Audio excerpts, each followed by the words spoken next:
Okay, we are live and I am back. I am so glad to be back with you guys. I had a little bit of a hiatus going for a while, man.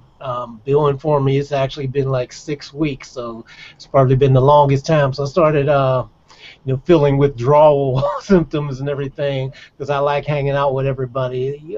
Got the family here, the audio family, my boys, great friends, and well, first of all, if you're just now watching, you don't know who I am. I'm Khaliq Glover, and I'm also known as Khaliq-O-Vision. But we've got everybody else here. We got Bill and Brad and Dave, and a lot of other regular folks are going to be popping in and out of here. Today, our theme is going to be we're going to be talking to one of my longtime students, a guy named Fred Freeman, FL Freeman, and he's going to be coming in here to tell us he got a chance to attend Mix with the Masters, hanging out with Manny Marroquin and in France. So we want to talk to him about his experience. And he's one of those guys that is invested in his education and building his skill set over the years. I saw him do it not only just through me, but through various things. He's soaking up knowledge everywhere. So this guy is just getting more killer and killer every year.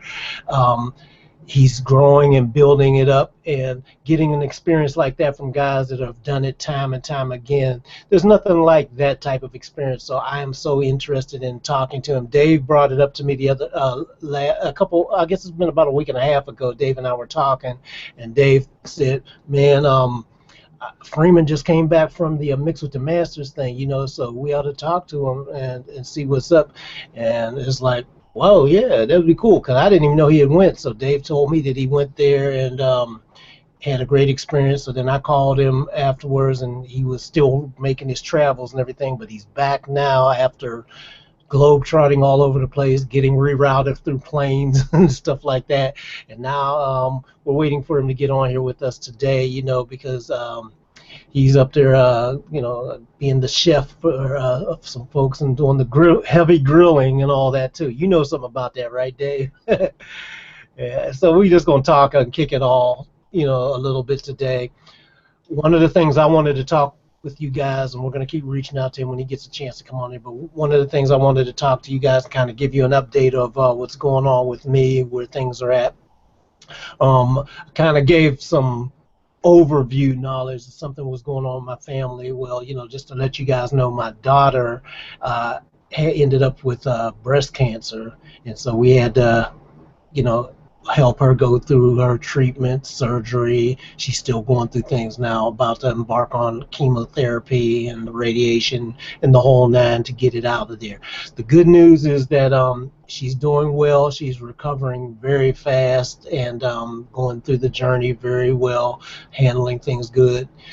As you can imagine, something like that is very traumatizing to everybody. She especially, because it's the unknown. You don't know what's going to happen. But the good thing is, treatment these days is nothing like it was, say even a decade or a few years ago. And previously in the past, that was so serious. It was definitely a death sentence in most cases, and now it's completely turned around. So she's doing very well. The doctors are very, very pleased with her progress, her healing, and so far everything looks good. It looks like everything's gone. She'll get additional treatment to make sure that it does not come back. And she's a young woman, strong, so I have every confidence that she's going to recover completely, fully, and hopefully, never even have to deal with this scourge again. My sister previously went through this too when she was right around the same age, in her early 30s. My sister went through it decades ago, and my sister's been great ever since. She just recently had a recurrence after like 25 years or something like that. But she got it taken care of, and she's still going good now. So the good thing is that I just wanted to be there to support my family and help everybody go through it. Know that we're all there for each other.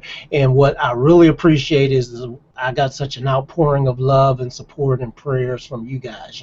Just you know, I really believe in the power of that massive group prayer, and when any of us have issues or challenges that are going on out there, I love it when we all come together and support each other through the power of that mass energy known as, whatever your religion is or whatever. The bottom line is it's the same thing. It creates a massive energy out there.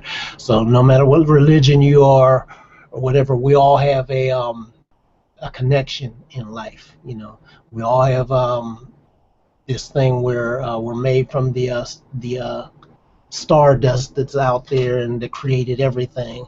And I really think that it all resonates on the same plane, and when we all put it together and focus it to help each other or whatever, it can be very powerful. I've seen it many times. So anyway, thank you guys. I'm rambling a little bit, but fellas, what's going on? I want to thank you guys for coming on here. And can't wait to get Freeman on here, and we'll just go ahead and kick it up and see what's been happening in this 6 weeks of my absence. What's going on? Things are good. I'd like to hear what's going on with Brad's posted a few things that his clients are doing some interesting things. But first, I'd like to say, Dave, that's a real nice shirt. I figure it's about 1985 where you live. You gonna do some electric boogie for us? No, man, it's just full of perspiration, man. Actually, you see those columns behind Khaliq? That's where Dave was working out. Yeah. He's punching them stuff. Yeah, right. Yeah, man. You ever see the kung fu guys that walk on the little columns and everything? Oh my God.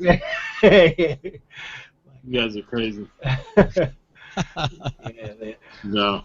Well, go ahead, Brad. What were you gonna say, man? Oh.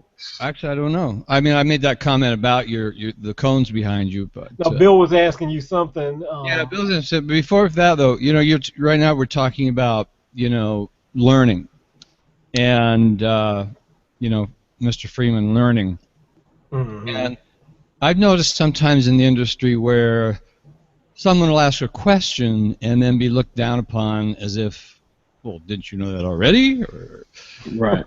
Like, can I trust you? And so I'm so happy to see you guys talking so openly about it, and so I wanted to see what your feelings on that were. Yeah. And then Bill can nail me to the wall. Yeah. I think our industry is full of people who they're very quick to have opinions about or look down sometimes on people that ask questions regardless of where we're at in our level of experience. But I think we're watching various levels of our industry rescale themselves, and when that happens, you have no idea who's going to be where doing what. There's no such thing as a silly question, a stupid question, or whatever. I think the bad attitude to have is one where you think you know everything. Yeah. And one where you think that you're always going to get picked to start the game. Yep. Because that level of arrogance that you grow comfortable in living at, it will be your death stroke when the new game comes to town and you don't look like the new game. Beautiful. So I think a lot of people are feeling professionally displaced because they were so used to living at a comfortable level of affluence or acceptable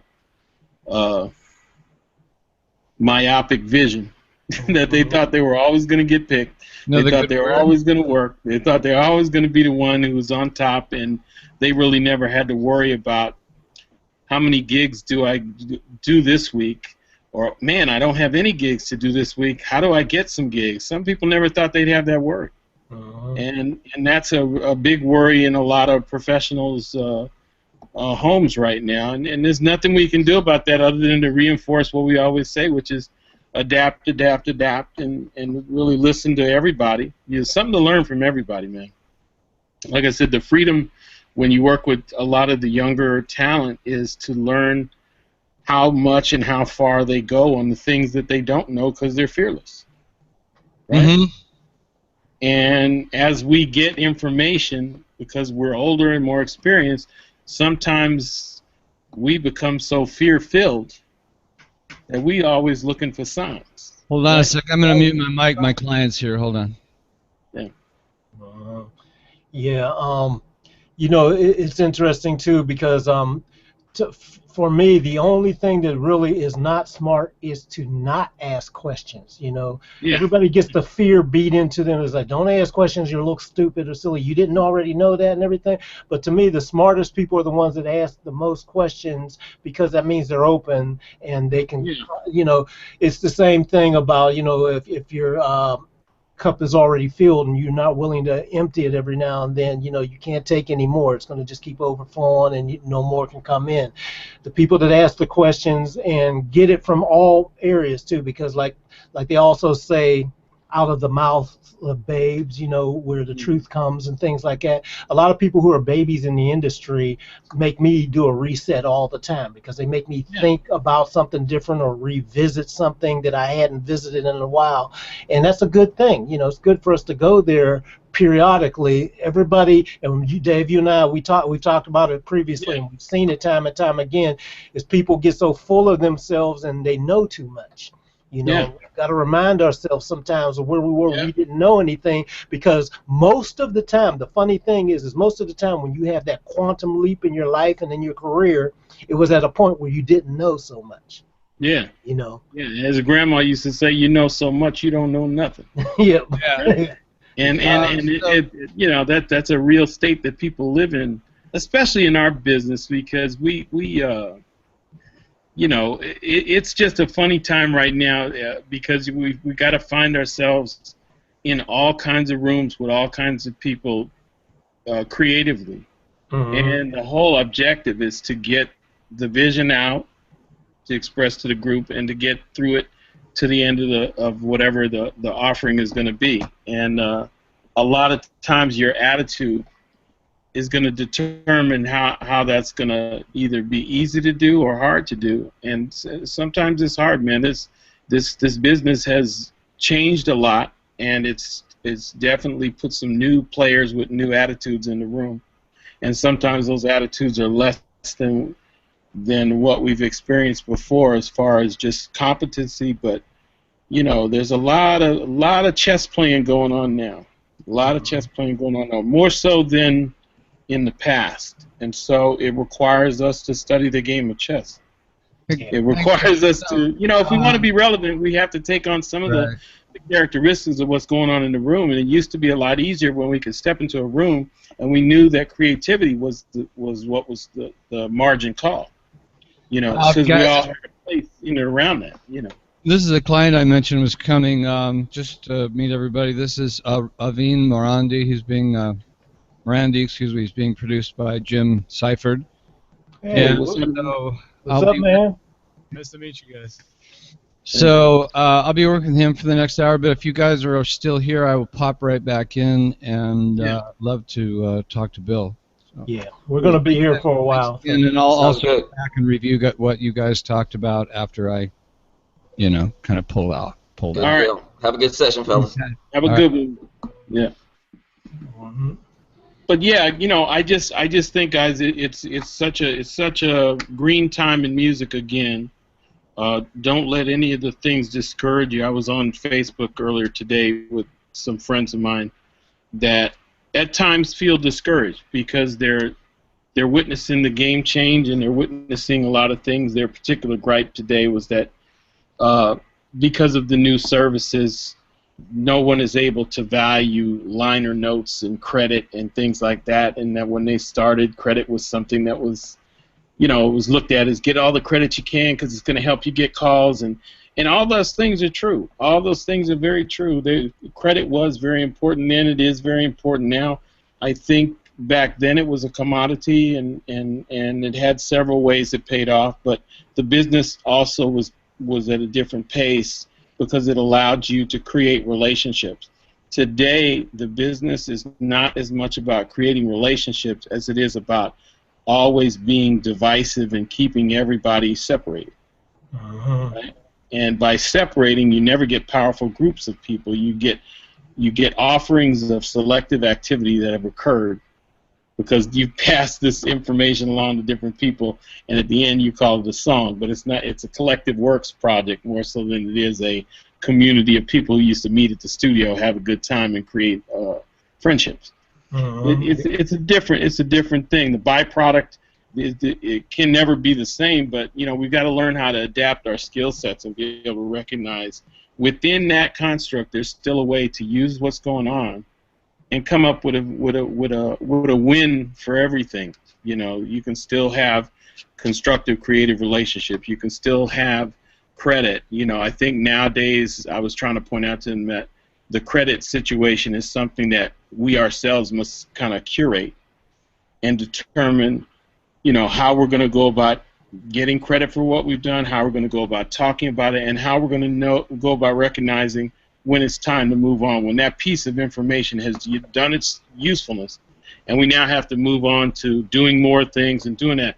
We never used to have to worry about the PR because, as background people, we were just, thankful we got our name on the credit list on the record and we moved on to the next thing, and we're still work for hard, So it's a big question, and it comes in a lot of areas, and we're going to see more of it. The streaming thing hasn't settled.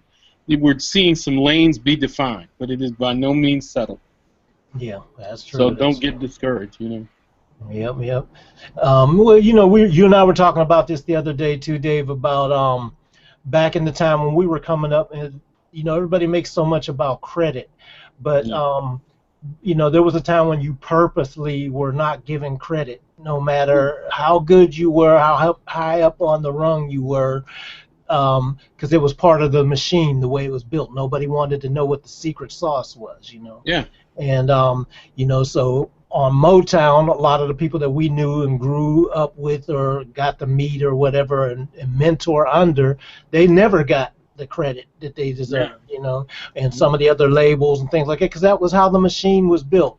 But the thing is that still great music was created then because everybody was focused on great music. That's what's up. Hold on, this is Freeman. Let me get. What's up, man? Hey, Khaliq, what's happening, bro? Doing all right. How you doing? Everything good. Now, I apologize, man. I just not sorry to call. I'm out here trying to get this fire. Tell him he's on the air, Khaliq. Wait, say that again. Everybody's here on the call. Go ahead. No, I'm saying I'm trying to get the fire down from the barbecue grill here, man.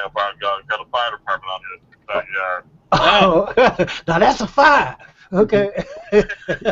So Freeman should have, instead of going to mix with the masses, he should have gone to make a fire safely. 4th of July weekend. Say that again, bro. No, I see it slipped my mind that this was the 4th of July weekend and stuff. Oh yeah, it slipped my mind too. But we're here. We're just chilling and hanging. So whenever you get free, just come on in. I sent you the link. Did you get it? I'm out here in the backyard, man. I just have to check my phone. Oh, okay, yeah. So we're here and we're gonna be here for a while, just talking. So when you get a moment and you can slip away, just jump on in. Yeah, sure thing, man. As soon as I get this under control right quick, then I'll try to put out the computer and hop on. All right, bro. Don't burn nothing. Everybody be pissed, man. Okay. All right, we'll catch you in a sec, man, when you get on. All right, you got it. Later. Okay, thanks, Billy. That's funny.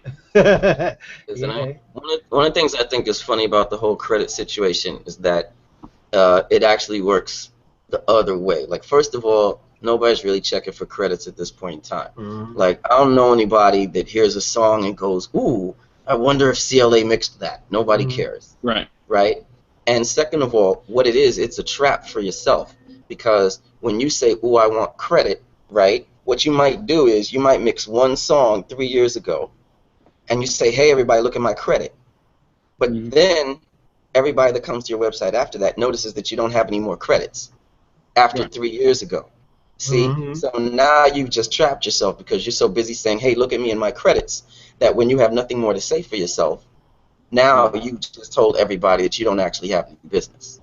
Right. Yeah, right. Yeah, it's definitely is a double-edged sword. I mean, I think if you're going to live by credits, like, you got to be prepared to die by credits because it creates that juxtaposition right there. I think, and for a lot of people, though, credit is a place where they live. Credit is something that they need as a marker. Some people are very into competition, myself, other people, we come from a different lane, like I always say, I wasn't going to get the first call anyway, and I knew that shit. So I don't worry about playing a credit game because, you know, in life I'm not going to be given the fair credit treatment. So what if you think in life I'm not going to get the fair credit treatment? Why you think in the music business I'm going to get fair credit treatment? Yeah. I'm not going to get it.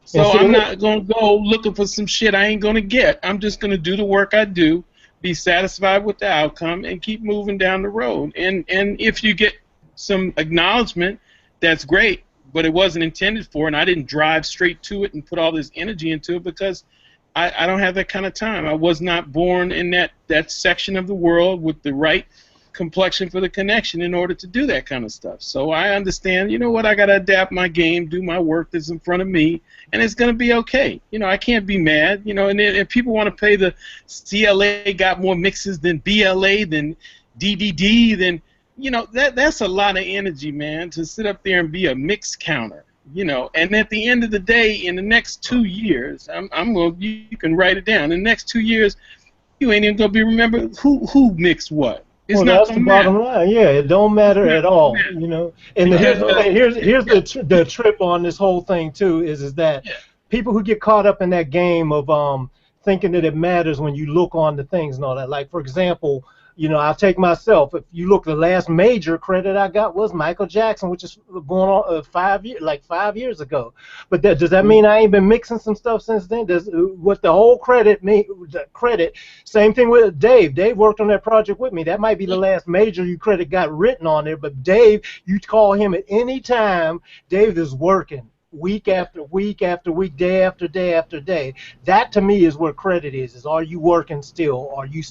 Are people still invested in you because you are still in the mix, you know? So the credit thing is smoke and mirrors where people think that they can look on a thing. Now it doesn't count like it counted back in the day where it even makes a difference. And like you were saying, Bill, I mean that can be fudged and you know, I mean you can fudge credits easily. You know, you if you know anything about the internet these days, you know, most people are doing on that and attaching themselves to stuff, and they really had no significance in it.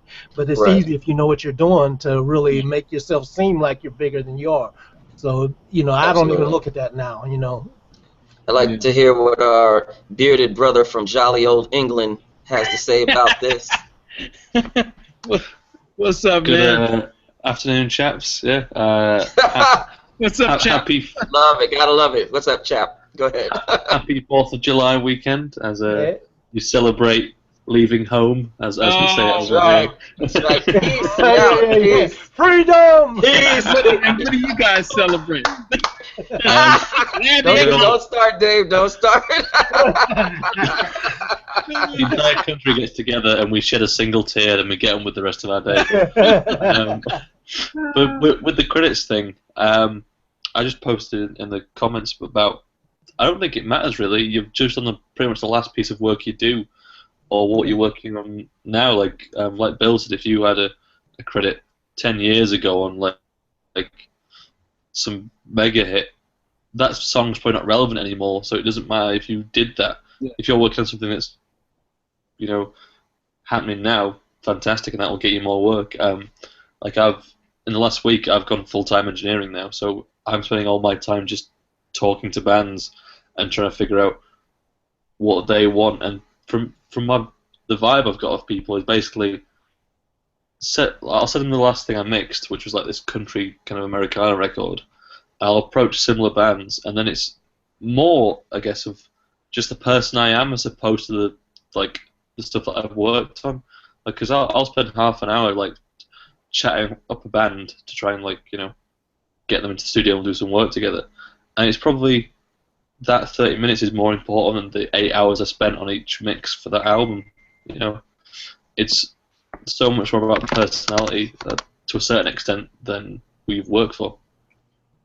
Yeah, I agree with that. And also, as you're talking about chatting with people, the thing I've found interesting recently is that I've gotten more business out of not trying to pitch business.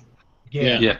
You know what I'm saying? Like when I'm trying to kick it with somebody, I say, "Oh, you mix too? Well, do you this? Do you do that? Blah blah blah blah blah. Have you tried this? Have you tried that?" And it's all just going over their head and going over their head, and then they're like, "You want to mix this for me?" Yeah. You know what I'm saying? And it's not me saying, hey, I happen to know I'm a better mixer than you are. It's me saying, okay, I know you're coming up. Here's some tips. Here's some ideas you can try out. Here's some videos you can go watch.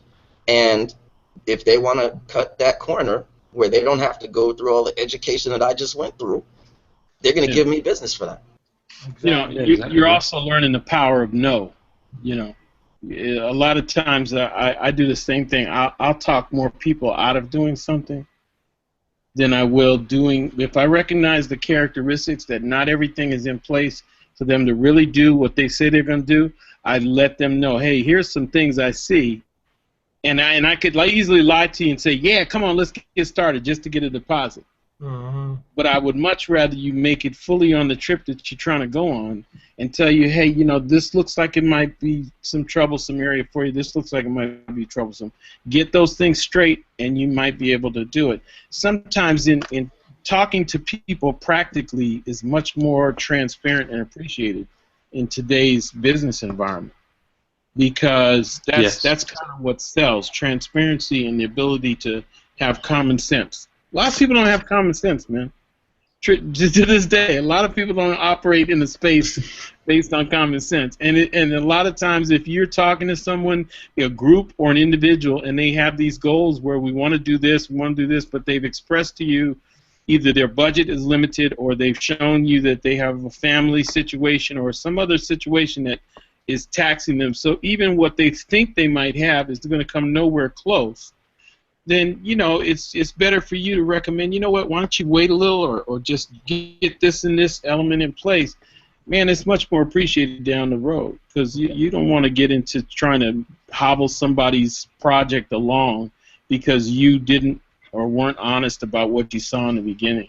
You know, it's a waste of time. It's a waste of time. So, you know, people appreciate that nowadays, and you get a lot more respect when you say no and you tell people why. Yeah. You know.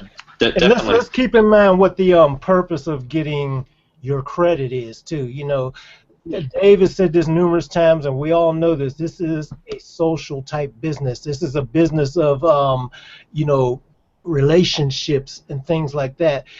Credit for credit's sake is really, I mean, that, like I said, that's the smoke and mirrors that you're hyping yourself, and it really doesn't mean anything. You know, you can get all the credits. Jason put you can get on a major credit and only got $50 and all that. But the thing is that it doesn't matter about the credit or the $50 that you got. What kind of connection did you make when you were doing this thing? That's what's really going to lead it and spread. You know, I mean. I feel so proud because one of my longtime students has been working with me. I've been coaching him behind the scenes. He's one of my coaching clients or whatever, but he finally got through and had a big breakthrough and finished one of his major projects, got a nice professionally shot video behind it, and he's out there shopping and everything. But he did a really good job compared to where he was just, say, a couple of years ago and everything. And we just met through relationships. I didn't know this guy. He was a guy actually that just kind of happened into one of my music mixing success events. You know, Dave, and now he's gone to a whole nother level where it's like, wow, this guy, because it's about making a relationship, helping people, changing lives. You know, there's a guy that you guys that are watching us, a person, he was one of the ultimate sellers of all time. His name was Zig Ziglar, and one of the quotes that he has is, paraphrasing it, is if you help enough people get what they want, then you will get what you want. You know, so it's the same thing when you're in the studio with folks. You know, this is what got me and Dave in the room, and a lot of other people, is that when you're helping people get to that final great record, whether you're just the person there to make everybody have a nice laugh and feel good about themselves, or you're the person that anticipates that somebody might be getting thirsty or hungry over there, let me get something before they have to ask for it and stuff like that. Whatever it is, you know, if you help people get what they want and feel good about it, and at the end of the day everybody's smiling at the end of the session, at the end of the project or whatever, you're the one they're going to want back in the room and everything. Sometimes that's going to involve you getting all kinds of credits. Other times you might not get the credit, but you always get what's supposed to be yours eventually. Because you know, if you complain about, well, I didn't get my credit, I didn't get my recognition and all that, just do the work, make people feel good. trust me, it comes around sooner or later and get you together. Now, don't be stupid, of course, too, and just give away and not get anything from it. But you got to keep your eyes on the prize and on what your goal is. And that's to make the connection and help these people make a final thing that feels good. And then your turn will come, your money will come, everything will start coming if you start focusing on the right things. Anybody else want to chime in on that type of thought process for what this means, what it really means out here? Yeah, I want to say one thing is that I think the difference today is that in the past when we did the things that we did to contribute to help and did it with no looking for anything coming back. Yes, it came back to us. The change now today is that even today when we do it, the challenge that you issue to yourself is to become more dynamic in the way that you interact with your clients and with the people that you meet. So in past, where you've been laid back and you wait to read the room and do all that, your experience is going to push you to be proactive and to anticipate or go off of feelings or conversations that you implement, because people are all trying to figure out how to navigate the space, the music space. And if you're there and you're part of the landscape, it's up to you to make people feel comfortable enough to start relating information to you and to the people around them. So you'll find yourself trying to reach new plateaus. And one of those new plateaus is for you to be the starter of conversations as opposed to the listener, So it requires you to develop some other parts of your personality. And I would just say that, take a lesson. Don't take so long. For years I would always play the fly on the wall, right? Until I realized, I can move beyond this now. I've done this enough times where I need to safely say some things if I read them right away, and that'll help drive everything along so that we can get to the happy place where everybody needs to be. Yeah. Because they're already relying on you for some control factors and some understanding that if you're there and you're the most knowledgeable one about something in the room, they're looking to you to help them make those decisions. Even though they're in the final decision-making capacity, nobody really wants to say, hey, they don't know. Right. So, it's that sounding board relationship that you got to build right away. But so push yourself as well. Don't only sit back and take it in, but push yourself to learn how to make leadership decisions. Make them in such a way where you can drive things along, but you're not elbowing people out of the way trying to play, king of the room. Yeah, and leadership does not mean trying to be the smart guy in the room. I know so much, I know everything and everything. That's not leadership. I've noticed, like with you, Dave, and we've come along and seen the whole thing. So we both used to be the fly on the wall type of guys, but we might kind of know the situations, but hesitating sometimes to be in it and guiding the situation. You've got to learn the balance of all those skills. But what I always loved about you and learned from watching what you do is, the right moment to step in and guide it. And sometimes the solution doesn't necessarily, it doesn't have to exist with you, but the guidance to lead it to it. If you know a way, it's like, hey, well, here's a solution over here, or here's the right fit, the right guy to fit this thing and everything. Have you checked that out, or whatever it is, or if it's just like, I need to just dive in and do it. I know how to take together and put some aluminum foil and cardboard and get you up and running, whatever it is, I've seen it all from different things, and that balance is a hard skill set where everybody else gets caught up these days in a lot of times thinking that if I just try to prove that I'm the smartest guy in the room because I can spout off a lot of things. Well, that's really not the best way to serve the whole situation, because you can turn people off that way. You've got to know the balance. You got to know when it doesn't need to be you, and be okay with that in your ego, to let it go somewhere else. Yeah, posturing takes a lot of time. There needs to be a lot of budget in place to support somebody who really just postures and poses. Yeah. And you'll run into them. They come in, they got the outfit, they got the little vibe with them, and it ain't even about them. The project's not even about them, and they're bringing in all this show.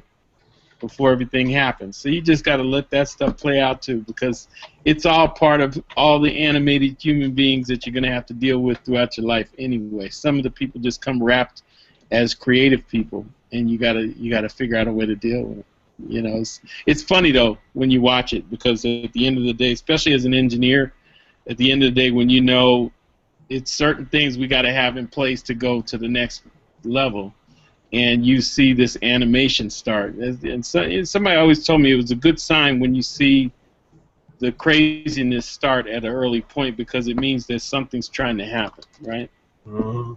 So as much as it is a distraction and a bad thing, it's also a good sign that creatively something's trying to happen, because there's so much trying to make it unhappen. Mm-hmm. So you have to use that as a marker to kind of give you a template to operate from. You know, so trouble can be good. Trouble can be an acknowledgement. Well, you know, it's interesting. I think that's an interesting subject. You know, you and I talk about it, but let's open that can of worms a little bit. Jason, I want you to chime in. We haven't heard from you, bro, because you know some of these things are really interesting, and I want us to just kind of bat them around. You know, the different ways we were talking about how the credit is one thing, troubles and how they are viewed with, and being a guide and all that. Chime in and tell us a little bit of what some of your thoughts are on some of these things we're touching on. Well, as far as credit, I mean, I'm at the point lately where I'd rather get paid for the work than actually get, you know, the credit for it. If the credit happens, so be it. I mean, honestly, I came into the chat, I wanted to be a fly on the wall, because there's, you know, kind of knowledge in the room, and I'm just kind of taking a back seat and listening. But, you know, at the same time, I don't know. That's pretty much my only comment so far. I'm not. Nothing's jumping out at me right now. I got you. If you understand what I mean, you know, I probably will have something to say, but right now, it's all good. I mean. No, I get it. Well, you know, credit and being willing to get paid as opposed to worrying so much about the credit. That's cool too, because getting paid is credit. You know, that's a credit certificate. That's somebody's giving you a certificate right there to say what you did was worth something. You know, so that's all good. You know, and not a lot of people can't get that. You know. Oh yeah, I get it totally. But I mean, you know what I see now lately is social media. Based on what you're talking about, bringing the show to the studio, I see more engineers spending more time on social media promoting their events and going to basketball games, and you know, I'm XYZ engineer, you know, hit me up. But you're always doing these super events. Like, when are you working? I don't, you know, I don't know when. You know, when I'm working, I'm not on social media. So, you know, it is what it is.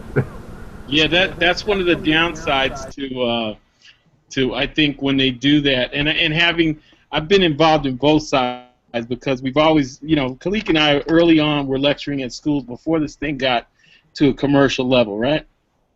So we would do our weekly things, and we'd go to different schools and talk to them, and all of a sudden, when this thing started with people having these careers based in just being information warehouses, right? Or I'm just going to data dump, and I'll be a professional data dumper, you know. It was just part of what we did. We did it in an effort, to affect change, because we found ourselves, you know what, man, these kids in school, they're learning this stuff. They got a whole nother mindset in the way they create. Let's go talk to them, but at the same time, let's pick up what they're doing and how they're thinking. So there was a even exchange of stuff going on. We were learning how to talk in front of groups of people, and they were learning how to get information from people who had already run the course. So I think because we've been doing it so long, early on we saw that, Jason. We saw that thing of, you know, as people started filling up the highway and started to become talkers, we're going like, well, we're talkers, but we're doing simultaneously. So usually before we go into a school, we're trying to fit it in the schedule with something to do. And then we started noticing, man, these people are all talking. Then we went to see a couple of them. They're talking. And then like, wow, they really ain't done, or they've only done at this one caliber. And so the discussion was always this high caliber. Hey, what was it like mixing Bono, over here? And I'm going, that's, such an obscure reference. Nothing against Bono. If anybody likes Bono out there, then don't write in letters. I'm just using it as an example, But, we can't, and again, for me, I can't always talk about, I like talking more about the shit nobody ever heard than necessarily, the ones people have heard of.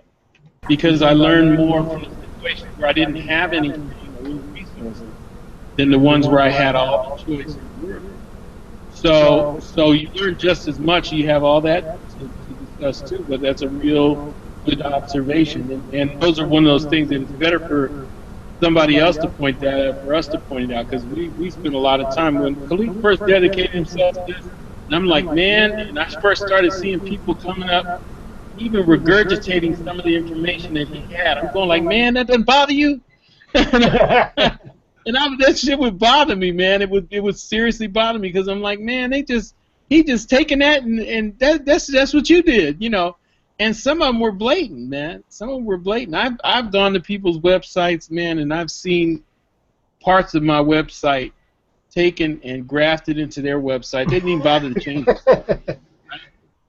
And that's why my website's down, because I'm redoing it. But I had to call the guy and say, hey, man, is this like a tribute site or something? I'm not getting it, because I'm trying to read up on you and I'm seeing my shit. But this is where people are at, man. Because it's the Wild West, it's the internet. I can make up anything I want. I can be who I want to be. It's a character to them, man. So they're just playing, farm animal or whatever that shit is that they play. And if you it's the Wild Wild West again, man. It's like the train robbers. They ride up on the horses and stick them up, man. Pull them. I call it the way I see it. If I don't see it, I make it up. And it's dangerous, but again, that's where we're at, because we're so free with this random information. So I think it's good that when it's visible like that, and we can see, if somebody is doing exposés so much on this, that's why I have a big, I really stress a lot of times that there's so much more to life in this lane than mixing. Because we spend an inordinate amount of time, and that's all the shows and all the conversations about mixing, when if you don't cut it and track it right, it ain't going to sound like shit anyway. Right? Yep. So we need to spend equivalent amount of time talking about the live discipline, talking about some of the other disciplines that go into it, because it's just as helpful and fruitful, and it feeds the inevitable task of mixing. But again, who's going to listen to me? When I IMDb'd him, he didn't have that many mixes, so I don't have that many mixes, but I sure have the right amount of work with the right kind of people and the right amount of canceled checks to not give a shit about not being on IMDb. All right. Right? Mm-hmm. So, and I'm not trying to be an asshole. I'm just presenting it to you in a way that works for my household, which is you don't make the decisions that pay these bills. So I have to go off of the things that I do and the priority that I do them in order to make it work. And this industry is not supposed to be the friendly club. It's supposed to be the you do work and get paid what you're worth club. Absolutely. And your task as a pro is to drive this thing every time to get your worth. And as an independent engineer, that's a hard thing to do. Because there is, at least out here, there is no standard. There is no standard level. You ask any 5 guys what they charge, you're going to get 5 different numbers based on 5 different, entirely different things, and none of them make sense. Yeah, right? Exactly. That's one of the things. Go ahead, Jason. No, that's one of the things that, in the education world that I have the toughest time. Just like you said, you're not trying to be an asshole, you're trying to tell the reality, the story. Yeah. That's the same thing I do, and I get, I get blowback because some of the kids are just like, well, no, I just want to learn how to mix vocals. Well, I mean, I just want to learn how to mix hip-hop. Well, if you learn how to mix, I think you'll be okay. But they just want the answers, and when I tell them, look, if you can deal with me if you guys think I'm an asshole, Wait until a client really rips into you. Yeah. How are you gonna deal with that? You can go to the president and complain about me, but I'm not leaving. I'm still gonna have a job. But what are you gonna do about it? Well, Dave used the right word earlier too. He used the word myopic. A lot of people have a myopic view of the world because they only see it down this little corridor that they can see, and that's it. The real world will slap them up enough and everything, and eventually the big equalizer is time. You think that your own little word and all I want to learn is this, and I don't need all that other stuff, and that ain't relevant no more. Well, time will slap you in the face real quick and show you that you should have went and got that. So my bet would be on you in 20 years as opposed to somebody that has that conversation like that with you and rejects it. Yeah, and again, one more thing on Dave's point. I find myself when I'm heavily into the school for a couple of quarters, my knowledge base tends to drop off because I don't have the experience of the studio. I don't have the experience of mixing because I'm teaching 8, 9, 10 hours a day and I'm going home. So I've learned, okay, well, I'm running out of stuff to talk about. Instead of going to regurgitate mode, I like to just kind of step back, maybe take less classes and gain some experience and then come back and say, okay, this is what I learned today, or let me pass this information on to you guys and see what happens. So well, there's a huge lesson in that too, Jason, because Jay, I think it's one of those things where you do that for yourself, but what you already know and what you have already proven to have been qualified for, which is why you are in the position that you are, is you have foundation, and foundation always needs to be filled in. Foundations always need to be made for people. That's really very valuable. I see a lot of people coming up now, and they're teaching a lot of great stuff as far as the next new trick to do this and how to tweak this and get this little thing going, but everybody's chasing that next little audio shiny object as opposed to really getting solid foundation. And the bottom line is that because if it was a case, I keep looking at this, and I've been watching some different things. I'm always trying to stay up on, well, what is people training with? And for the things that I do, for example, it's like, well, I can't learn everything. I can't train everybody and everything to try to stay ahead of the next guy and act like I've got all the next latest and greatest. I don't have time for that. But for me, it's not necessary. I'm gonna train people on what's missing to get them in a solid foundation, and then you fill in what you need for your individual journey and everything. The foundation is never going to change, and if that was the case, man, then that would mean that all the records that came before don't sound good. That would mean if we're just now discovering what's right and everybody's coming up with these new tricks, so now it's right all of a sudden, all that came before should not count, doesn't matter, doesn't sound good. But we know that's not really the case. All the people that didn't know all that stuff, didn't have all these resources, didn't do all these little minuscule mathematical tweaks to make something line up and everything. Everybody that complains about all the different, now we know that, like I said, foundational basics is knowing that, phase anomalies exist. Well, that's a foundational thing. Right. But some of the people go overboard with trying to do mathematical lining up of the things, whereas back in the day, they just simply used their ears and lined it up, and it didn't matter whether on a meter looked red slightly out of phase. It sounded good for the record, and to this day, if you play the record, it still sounds good. So we got to remember those kind of things. You've got all the foundation you need, and you're feeling anything you need for your own knowledge and where you want to go, but you've got everything you need, and you've got everything that they need that you can pass on to give them solid foundation. You've proven that, and you don't have to. You really, it's up to you what you want to fill in beyond that. Appreciate it. Cool. What's up, we got the Grill Master of Disaster with us. I see he just tuned in. He got his Mix with the Master shirt on. He got his soiled, barbecue stained, fire induced. I smell the charcoal over here. I had to go wash all the soot off my face and stuff I got on camera. So did you set fire to the neighborhood, brother? Oh man, the back tree ain't looking too good. Some people barbecue. You strive to be number one. You start. I made a mistake, man. I forgot to get the lighter fluid right, so I'm thinking, okay, I put a little gasoline on there. That was substitute, and that was a mistake.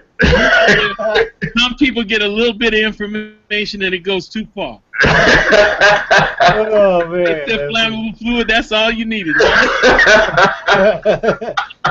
Yeah. Oh man. Yeah, you got to watch that movie again, you know, just to see that. Now that's a fire. Hey, barbecue tastes like it came out of a burning house. Oh man, when you called and when I called you a couple times, I heard these fire engines in the back. Where I was like, "What's all these sirens and stuff?" Oh man. It's all good though, man. Yeah, but how was your holiday and how was everything else going, man? Oh, everything is good, man. I can't complain at all. Not one bit. Man, I'm, you know, I just want to tell everybody, you know, Fred, how long have we known each other now? I mean, you've been a long time student as far as starting out with me, but I'm sure you had people before that and after. But what I love is you are just always out there investing in your education. How long have we known each other, man? It's been about, what, 4 or 5 years now, isn't it? Yeah, at least 5, man. That's Yeah, man. I mean, I'm very proud of you, bro, because, you know, you're doing the thing, and what I want everybody to really know, and why when Dave mentioned to me that he thought it would be a good idea to have you on there, because I hadn't known that you had went, so he let me know, and he's like, man, we got to do this.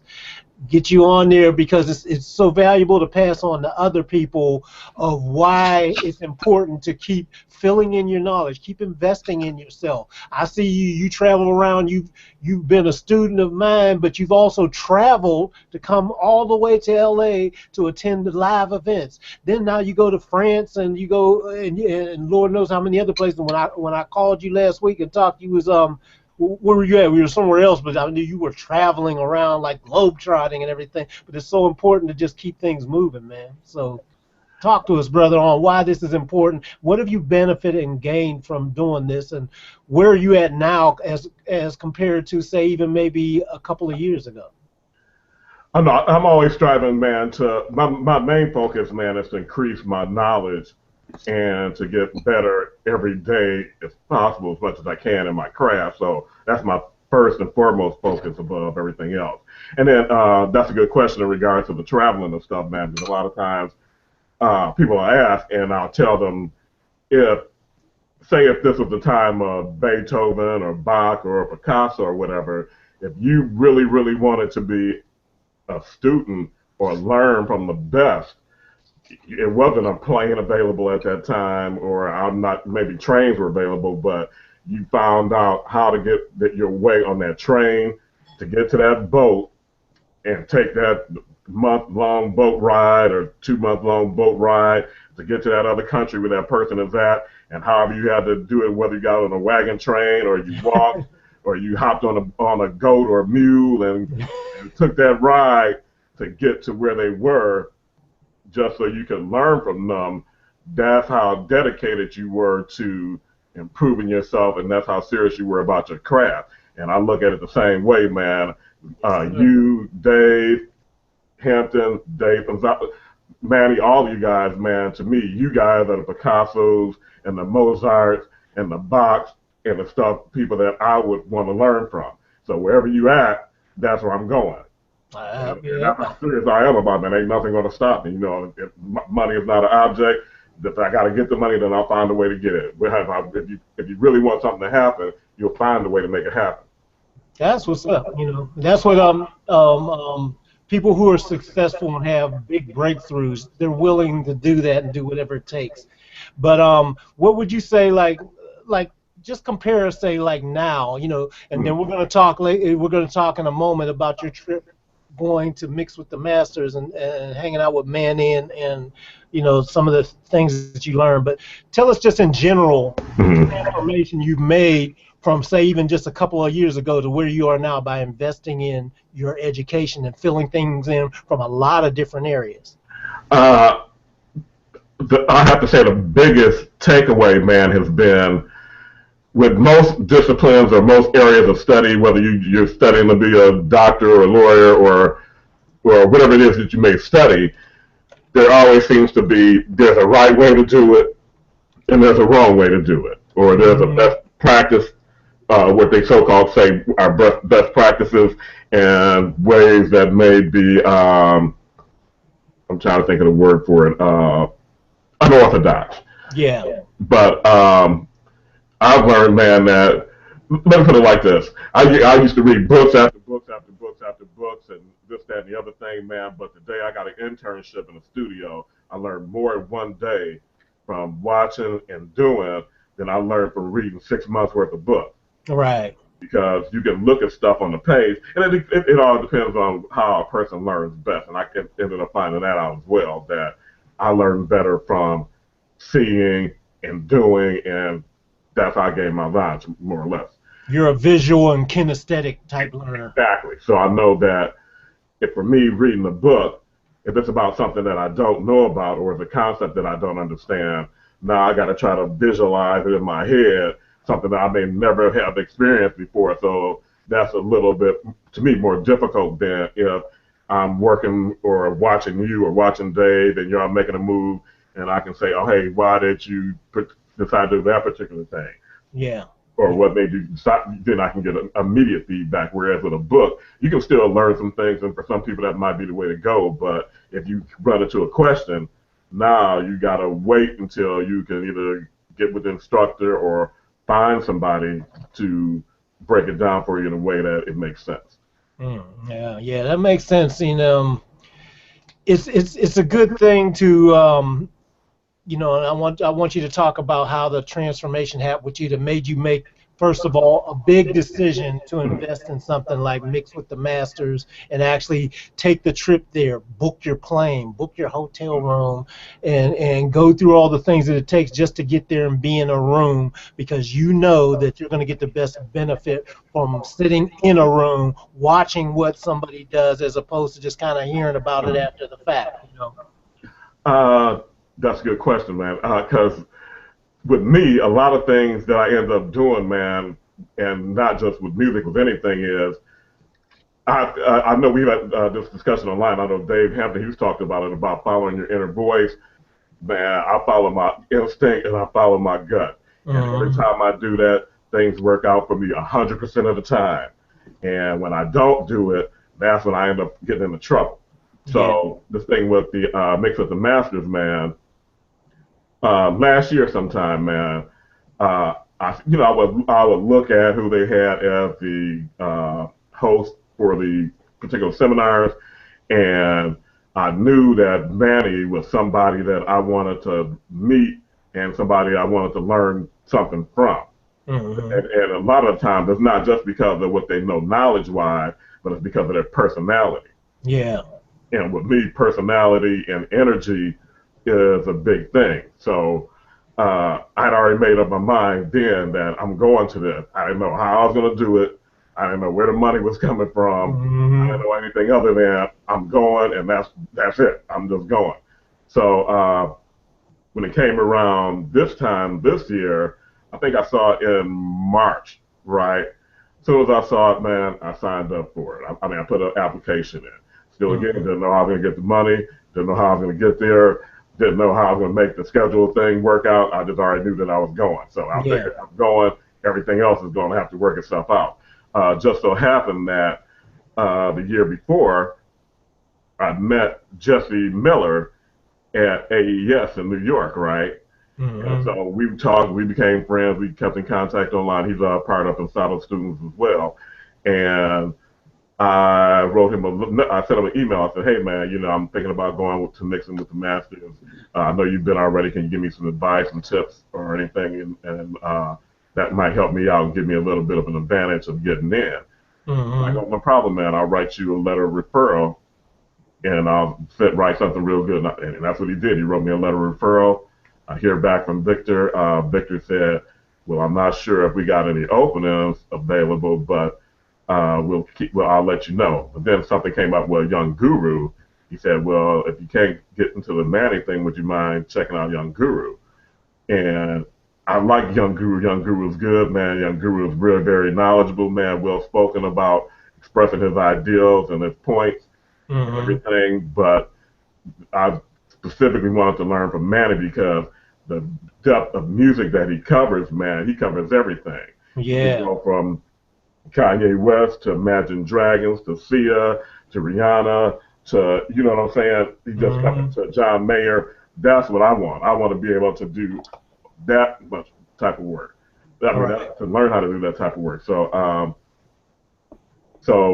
anyway, I got the call back from Victor saying, "Hey, man, okay, you're in. You can in.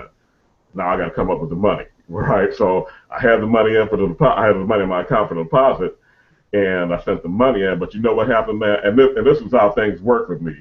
If I first make up my mind that I want to do something, and with no doubt, without no reservation that it's going to get done, somehow something happens to make it work.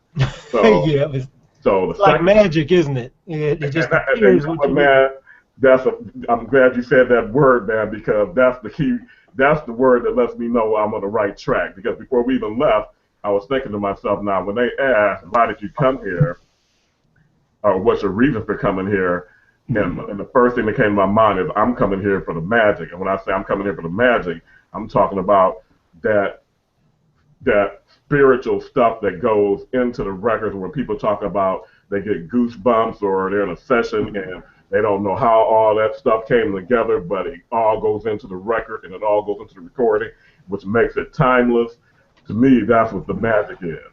Yeah. So just for you to say that word again, man, because that word came up like 15, 20 times during the seminar. Yeah, that's good then, yeah. So like I said, first thing is, man, and I'm trying not to get too far off track, but the first thing is make up your mind that you want to do something or whatever it is that you want to do, but make up your mind with no doubt and no reservation, meaning that it's going to get done, and ain't no ifs, ands, or buts. The second thing is pay attention to the signs and the opportunities when they arise, and when you see them and when they do arise, take action. Take action. And that's it.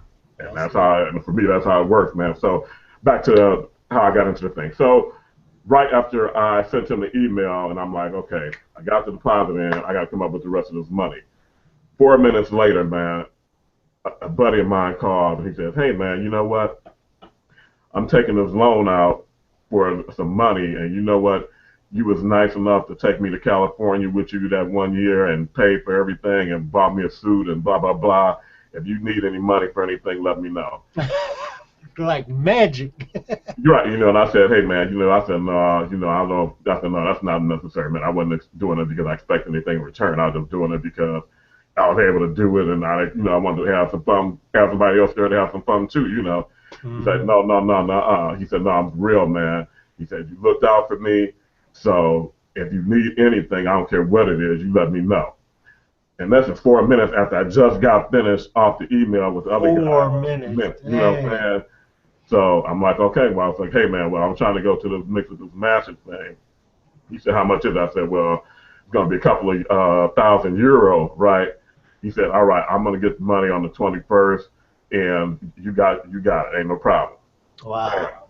Isn't that amazing? So when I talk to people about anything, man, about music, about anything, that's the thing that I usually try to stress to them, man, on how you can have anything that you want. And I know it kind of sounds like what the people call esoteric bullshit, so to speak, man, or like the secret or whatever the case may be. But man, hey, this has been working for me for I don't know how many years now. It's real, bro. It's real for sure. I mean, for me, it is. So I can't.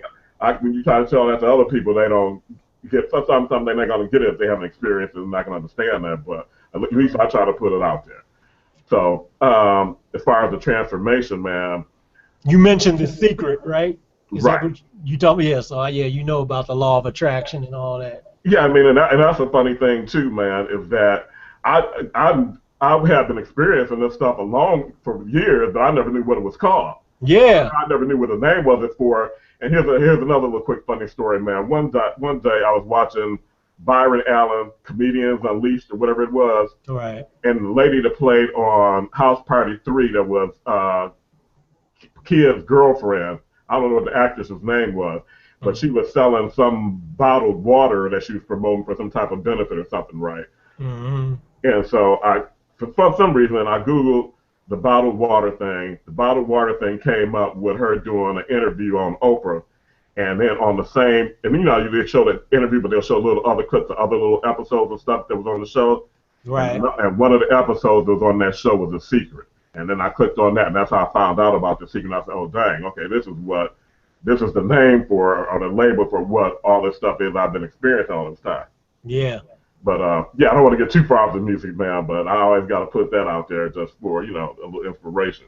Well, no, it's real. That's, I found out about it, through Herbie Hancock, actually. You know, oh, okay. I didn't know what it was called, just like you, and I just started talking about all this. And Herbie happened to have, when it first came out, you know, he gets advanced stuff and everything. He's like, you need to check this out, you know. And I was like, oh, this is what all has been going on all through my life. Hey, I hear you, brother. I hear you. That's for sure.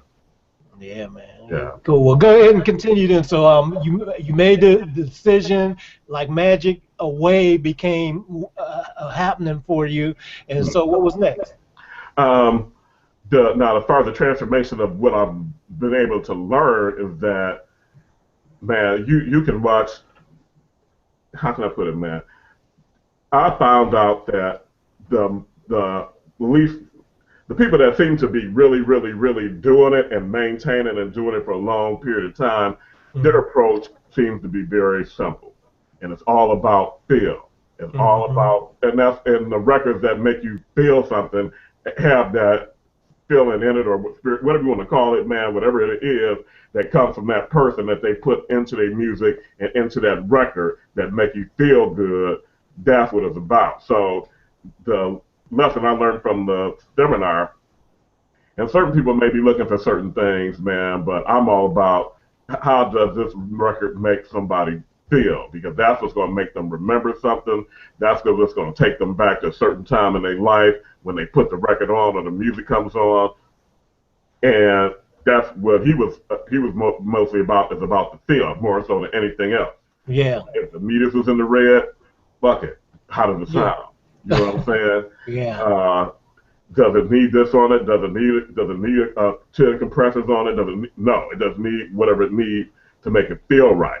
Right. So if it feels right, then it's done. Then it's, you know, and that's hard, man, when you've been taught for so long that you got to have X, Y, and Z, compressor, EQ, and blah, blah, blah on a signal chain and this, that, and the other thing, and then to see somebody come in and take a vocal and not put a goddamn thing on it, you know what I'm saying, man, and then still make the thing sound incredible.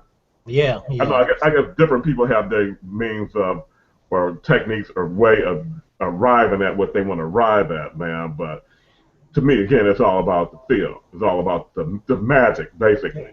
Yeah, absolutely. That really is the key, man, because I like I was mentioning earlier, if it was all about doing all of this stuff, putting all these plugins, compressors, moving things according to mathematics and all that, then that's essentially saying that all the great records that are out here that came before, if people started doing all that, shouldn't sound good. But that's not true. There'll be great stuff.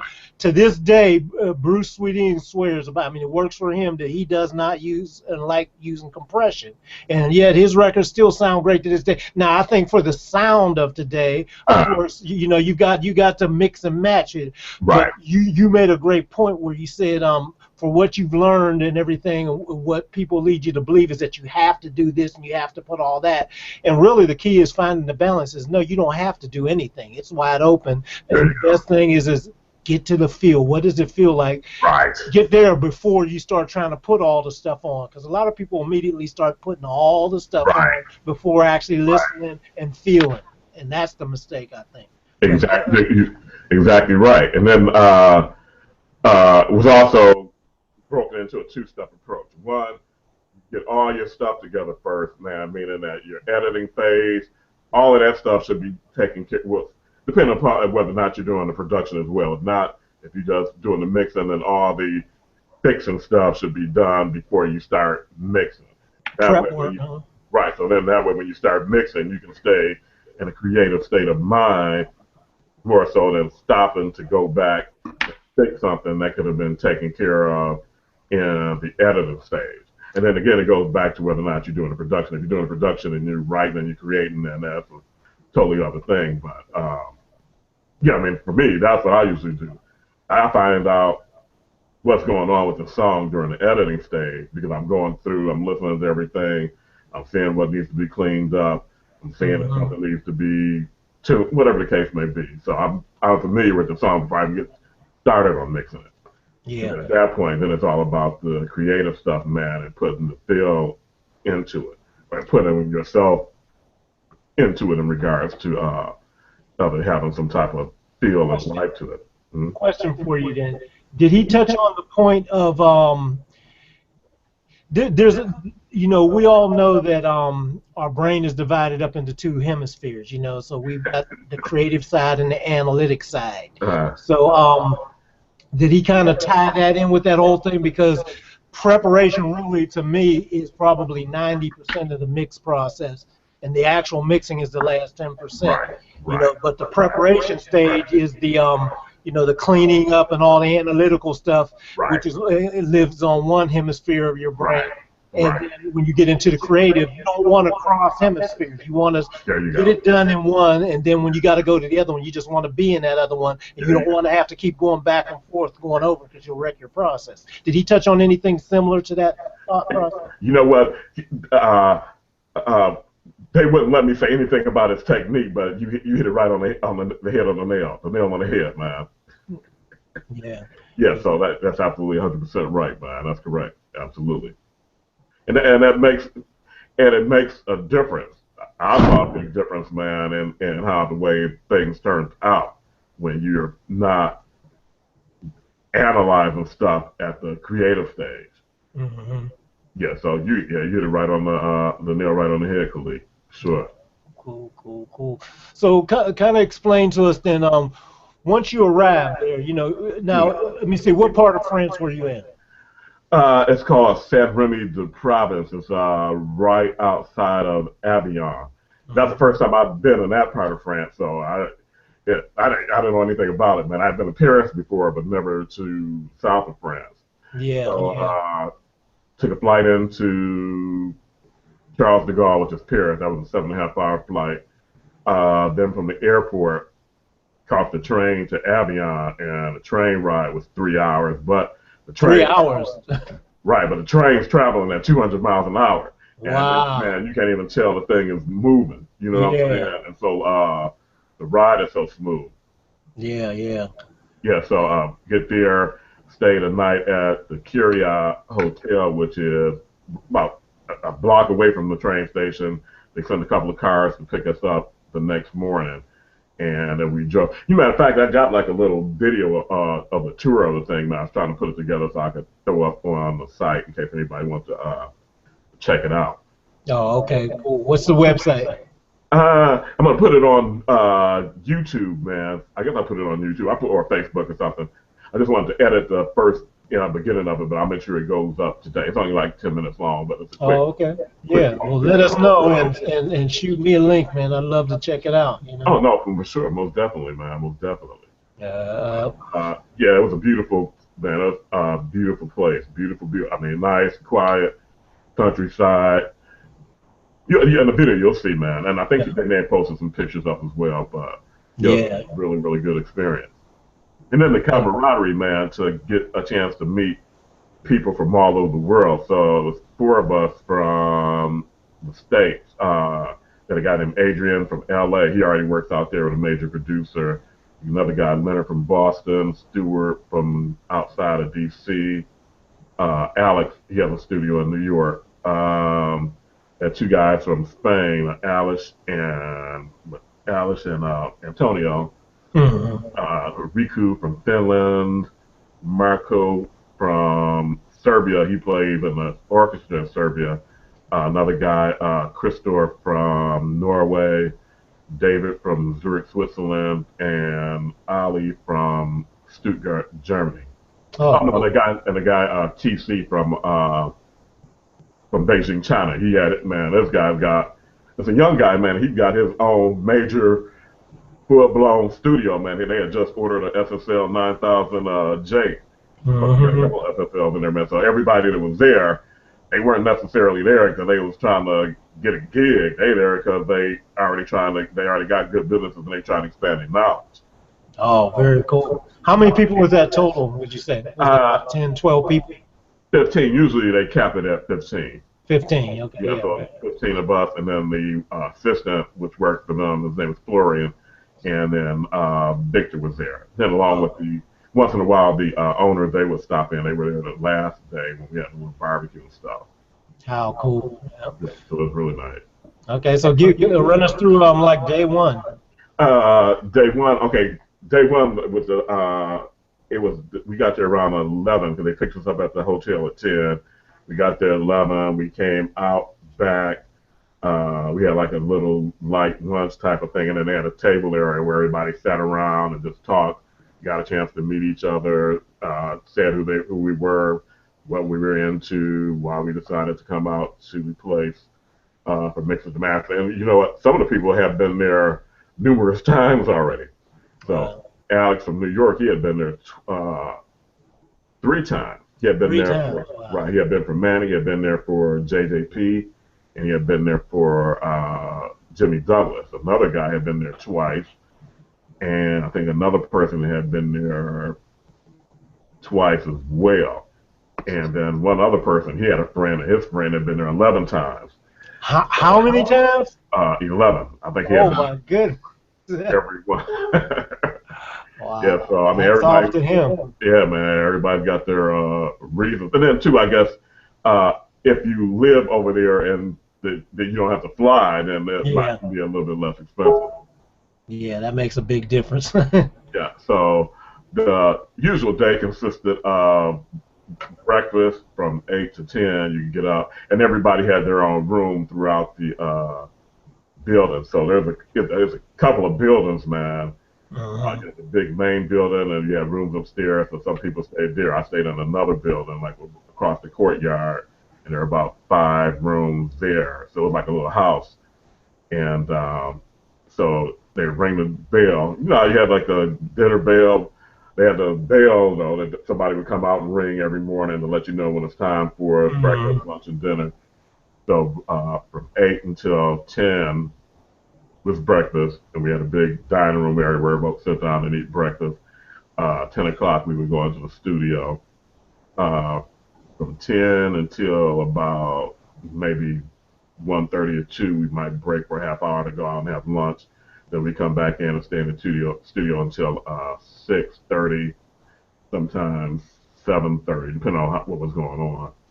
Then at that time, we would go out and have like a little cocktail hour where we have beer and wine and just stand around and socialize, and then have dinner. And then after dinner, everybody drinking wine until they got tired and got ready to go to bed, man. And then that was it. We do the thing all over again the next day. Okay. And then after you had breakfast and got going, like say when you first got going and started participating, how did they conduct the basic sessions, the flow of the day? How did that go?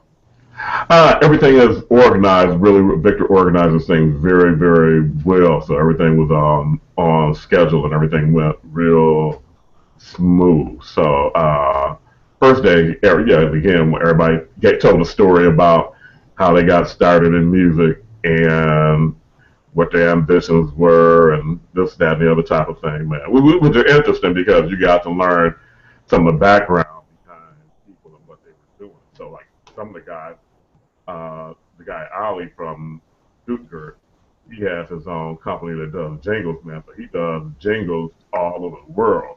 He does jingles in Russia, jingles for radio stations throughout Europe. Also, he's in LA all the time.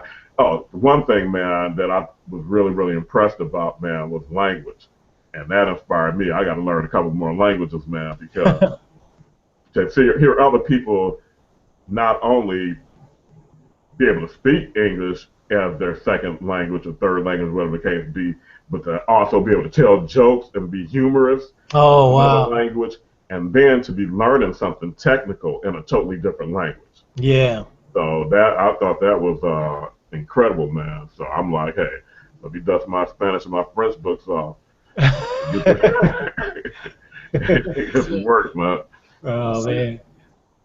I burn out too many brain cells. I'm too old now.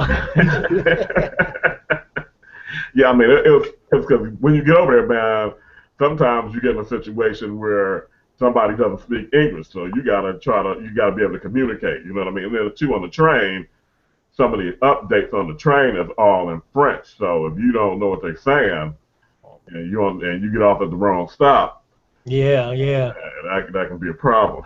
Yeah, and I know when we were in Paris and everything, wasn't nobody trying to help you. It's like, you better come over here and learn our language.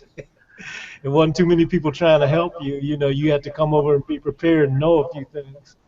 Yeah, I mean, before you know what, I took French in high school, man, and I should have took Spanish, but because I mean, who am I going to speak French to? You know, in Detroit, I mean, really.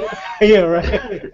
Now, if I'm going over to Montreal or something, you know what I'm saying, or Quebec or whatever, I'm watching the Canadian channels or whatever the case may be, or Chez Lynn or whatever that little program used to come on.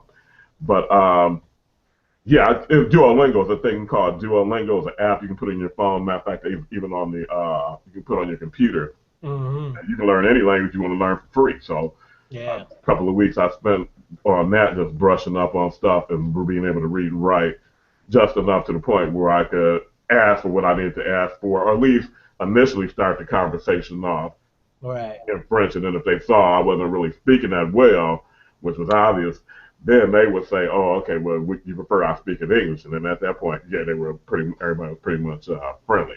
But at least to make an attempt to. Come on, break us off some French, man. Let's hear it. Shoot, man. Well, give us a quick phrase. What was something you had to ask? No, I was asking about the like the food at the airport downstairs where you get your train ticket. They have like the little kiosk or whatever. They got sandwiches and stuff, right? So I knew jambon was ham, and I didn't know what the other stuff was. So I'm like, okay. So I try to piece it together in broken French, you know, like what did I say? I told her I would like a jambon sandwich, right? And she was like, she just looked at me all crazy, like, she said, "Would you prefer I speak French?" And I said, "Well, yeah, if you could, that'd be cool, you know." So then she proceeded, you know, I just got my sandwich and that was it, man. And she laughed and everything was straight. Yeah, I hear you, man. I hear you. That's cool, man. It sounds like you had such a ball so far. Oh, Dave, were you gonna say something? Oh no, it was a good time, man. No, I was just laughing because that's the same place that I ended up with the jambon sandwich. Yeah, right. Because it's after several weeks of touring in and around Paris, all we had every time something showed up was the jambon sandwich with this hard ass bread. And I was like, yo, man, if y'all bring me the jambon sandwich, I'm gonna blow up. Yeah, man, it's something else. I think the language thing is amazing, though. Yeah, amazing. I mean, it lets you know, kind of the box that we live in sometimes. Right. And it's so convenient when, we just learn English and, we had language in high school, but how many of us remember it or practice it? Exactly. And when you go international, you see how people survive all over the world by being able to communicate cross-culture. Yeah, and it's part of their upbringing too. Yeah. It's amazing. We got Andrew and Vladi. Have you guys ever been to France and deal with some of the things we're talking about? Oh, Vladi, you first, man. Oh, thank you, sir. Uh, I have never been to France, but I've seen a French person in person, and it's really extraordinary. I mean, French is for me is really hard. It's really hard. My girlfriend speaks French, and I try to avoid it as much as possible. How many languages do you speak? Just three. Just three. Just three. Go on. No French in that. I can speak English, Bulgarian, and Russian. Supposedly Russian. Okay. But it's the languages thing is like, can you imagine? It doesn't really matter how old you are, but imagine sitting down and someone doing dictations to you like when you were 10 years old, learning how to write. It's like this. It's like learning English, but for the second time. Mm-hmm. But imagine you don't know the English and you learn it for the second time. It's the same. It takes so much time. Wow. Yeah. Yeah, I hear you. It's beyond me. What about you, Andrew? No, never been to France. I've been to Austria a few times, and I know German kind of basically from like high school, and then when you get to Austria and they have it like an entirely different dialect, so you try and speak German and they're like, no, just speak English. It'll be easier for all of us. Like I went into some cafe and tried to order a coffee, and the guy's just looking at me like, "What? Why are you even attempting to do this, sir? I can speak English. We can get through this." Oh, that's funny. Yep. I hear you. Well, Fred, let's get back to you and lead us on through some more of your journey, bro. Oh, can you hear me? Yeah, we got you back. Okay. So yeah, basically every day when it came time to the studio stuff, we would go through. We had an exercise where everybody had to mix a song in 20 minutes. Oh, really? Okay. Yeah, and that was enlightening because in 20 minutes you gotta get to what's the most important. You know, you gotta get to what's really the core and forget all the fluff. You know what I mean? So. And then it was supposed to be a thing of where it forced you to get down to what's really important about the song and not get into a bunch of technical in 20 minutes. How much technical stuff can you really get into? Exactly. So again, for me, man, it's about the feel of the song and getting it to feel right with the balances of it. So I know I already knew off the back of certain things I'm not going to be able to get done, so there's no point even thinking about that. I just got to get stuff that I'm just going to make it feel right. Right. So I went for the balances, checked the balances on the, I looped the main chorus before it got to the end, just because that's the loudest part and everything that's playing should be in the song. Now, question for you: Did you do this? Was this done on a console, or was it done in the computer in the box? Oh no, that's a good point. It's on the console. Console. Okay, right. Cool. And that's and I'm glad you brought that up, man, because that's a whole. If you haven't worked on the console, then that's a whole nother world. If you worked on the control surface, it's semi the same in a way. But if you were working in the box, then it can be a totally different thing. But you get to me, a console allows you to express your feel more so than dealing with the mouse in the track bar. You know what I'm saying? Absolutely. Because if you I always give an analogy of a person playing guitar. Yeah. If a person is on stage and they're playing their guitar and they know that, oh, okay, I need to get my volume up a little bit, so I can, they turn it up because they want it to feel a certain way. Right. Right. So they're not looking down to see if they're turning the knob to 10 or 12 or 11 or what. They just reaching down and they slide the knob until it feels right where they want it to be at. Yep. Same thing with their tone. if the tone ain't exactly the way they want it, and they know they need to hit the tone knob or whatever the case may be, they just gonna reach down and roll the tone knob until it's right to where it feels right, and they're not looking at numbers on the thing. You know what I'm saying? So to me, for the console, you kind of get that. Okay, let me push this until it feels like that's where I want it to be at, or the volume levels that's where I want it to be at, or same thing with the EQ. Let me turn it until it feels like, okay, that's where I want it to be at. You know what I'm saying? Now, conversely, try to imagine a guitar player saying in the middle of a solo playing and saying, oh, I need to get my volume up, but now he got to go pick up a mouse and go look at a screen while he's trying to, you know what I'm saying? And it just kind of takes away from that, man. Yeah. So I guess it depends on the person, but for me, man, I like that. I do a lot of stuff in the box, man, but for EQing and anything where I want to express the feel of it and get it to where it feels like that's where I want it to be, I'd rather be able to turn the knob or push the fader because that's how I can get it.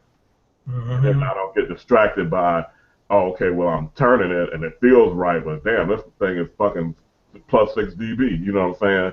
Then you start second guessing yourself. Right. How did you like being on a Neve as opposed to an SSL? That was my question. You know what, man? I guess it's a matter of getting used to the way things are set up. You know that you're gonna have your compression section, you're gonna have your send section, you're gonna have your gain and all this other stuff, but it's getting used to how to manipulate it and get the sound that you are used to hearing on something else. So it was cool once you got used to it, because then you can kind of get it to where you want it, but it just took a little getting used to. Yeah, I started out on Neves and then SSLs later on. You know, you transition to it, but I always loved the sound and feel of Neve. It's like when you're on a board, and when you're I've taken akin to, like you said, with the guitar. As a guitar player, I had several different guitars. I hear you. So a Strat felt different than a Les Paul than, say, an ES335 or a Telecaster or whatever. They all got different little things in the feel and touch. And that's kind of how it was with me with the Neve versus the SSL versus any of the other boards that were all out there. They're all good and they all do the same thing, but slightly different feels on them. And that's good to get when you mix. That's the thing that's missing when mixing in the box, because when mixing on a board, you actually can tell the difference in the feel of the board and how it comes together. Right, exactly. Yeah. Exactly. So that's cool, man. That's cool. Well, I know you have an NDA too, but Joe was asking how many tracks that song you guys had to do, if it doesn't violate anything that you can't say. How many tracks was the song that you had to do the speed mixing on? Oh shit, man! I think that was like 40. Everything was broken down to fit on the board, man. So it was okay. So reasonable, small, decent sized section. Right. So. Session. Drums, I'd have to say it had to be at least 40, if not less than that, and that's because some of the stuff have been already condensed down. Okay. Did you guys have any 24-track machines mixed in with the session, or was it just all just Pro Tools or whatever? Everything was off the Pro Tools rig. Okay. Yeah. Cool. Yeah. That man, that's very, very interesting. And what would you say was the most powerful day for you out of all the time you were there? There was one day that had to just stand out, and then for whatever you could tell us, what was the biggest takeaway you got from it? Oh, that's a very good question, man. Wow. Biggest takeaway. Yeah, like there was one day when we did this, and it's like, wow, that just opened everything. What'd you learn about yourself? Oh, no, that's a really good question. You can't talk about any of the tricks. I want to know what you learned about you. Man, it reinforced, man, again about what I say about it reinforced again about what I was saying about the way I look at things on a spiritual level and about how things can happen for you if you believe. And again, man, sometimes I feel funny saying this because I know some people just not going to register whatsoever. But for me, it's something that happens all the time, man. So it's not like it's unnatural. But that anything that you want to happen for you can happen. You can't focus on. Give you an example, for example. It's easy to say that you want to do something, but then start focusing on all of the reasons why you think something's going to happen that you can't do it. And then at that point, you don't even put an effort into it anymore. You already made your mind up that I don't have enough money for this, or I don't have that, or I need such and such, or blah, blah, blah. And all these roadblocks that have been created aren't actual roadblocks that may be there. These are stuff that you create in your mind. Yeah. So now you created scenarios that aren't even materialized to stop you from even doing anything. And man, your life can be so much. Your life can be whatever you want it to be, man. If you just believe and do it, and take action, man.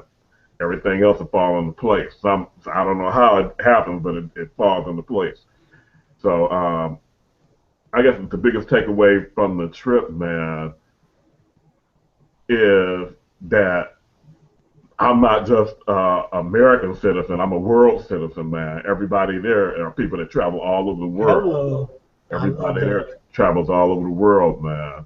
Yeah. You know what I mean? So, and then you get to learn about what we have in common from here in America to Serbia to Russia to you know what I'm saying? How much we as people have in common with each other all over the world, man. And it's to me, I thought that was pretty amazing. Mm-hmm. Yeah, wow. And as far as the camaraderie and everything, did you make good bonds and connections? I mean, not just a surface thing, but it's like, man, I just met somebody that I never thought I'd connect up with, and literally I know that we're going to be cool the rest of our lives. Yeah, it's a couple of people because it's always the one or two people, man, that for some reason y'all just hit it off right off the back, man. Yeah. And it's a guy there named Stuart, man. Stuart, he lives outside of D.C., man. This guy had everybody cracking up, laughing, rolling. He had some funny stories, man. That guy, he's something else. Him, Alex is another good guy, man. Alex out of New York, cool guy. People that are very personable, man, and open, and there's just something about them, man. And those are the type of people, when you talk about people that you like to be around, those are the type of people that you like to be around, man. And they're sociable and this, that, and the other. They're easy to make friends with. Mm-hmm. Quick question for you too. What was the most powerful thing about Manny and his teaching style and connection style that resonated with you? With me, man, with anybody, it's about their personality.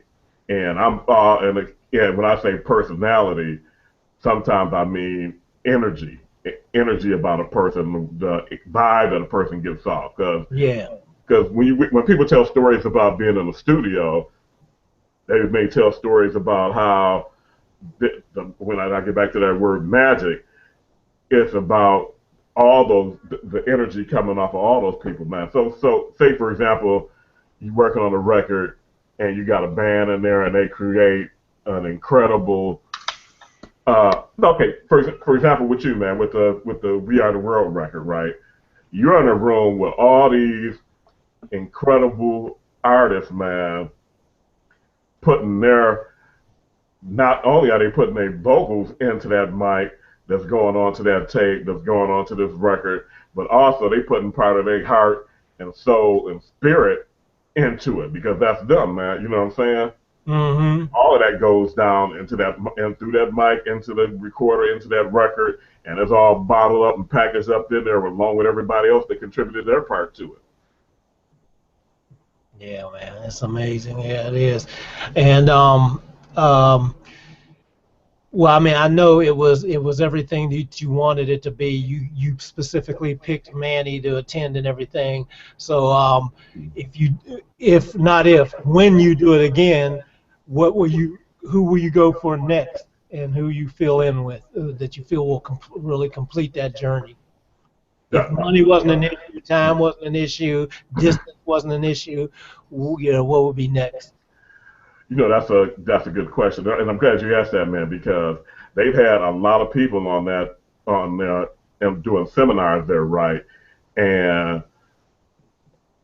when I'm looking at stuff, I'm looking for a certain thing. I'm not only looking for the person because they're good at what they do. Again, for me, everything comes down to that personality and the energy. Did I put myself on the screen here, or something didn't work out right? Say that again. Yeah, you're on. We can see you. Oh, okay, there we go. Okay, yeah. So out of everybody that's been on there was one person that I liked and admired very much because of his techniques and the way that he mixed records that are very dense with a lot of stuff in it. And he's not only done hip hop, he's done some pop stuff too. But personality wise, it just I didn't feel that it was going to be a good fit. Mm-hmm. You know what I'm saying? So Yeah, yeah. I didn't choose to do that. And after I talked to a couple of people that attended that one, then I see that I made the right choice.